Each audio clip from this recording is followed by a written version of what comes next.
Hi, welcome to the instructor video of the Rolling Cylinder Lab. This lab can be found on the AP Physics 1 Rotational Motion webpage at www.njctl.org. It is important to note the forms of energy in this lab. There is linear kinetic energy in the form of 1/2 mv squared. There's rotational kinetic energy in the form of 1/2 times the moment of inertia times omega squared. Or in this case of the lab, 1/2 beta times the mass times the radius squared times omega squared. And gravitational potential energy in the form of mgh.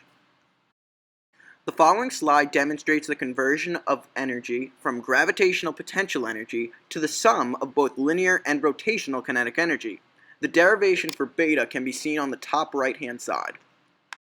To complete this experiment, students must find the height of inclination of their object.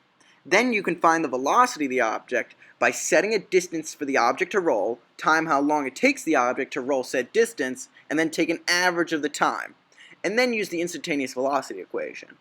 After that, you can plug the value into the beta equation found in the previous slide. Then plug the beta equation into the moment of inertia equation found on your subject sheet.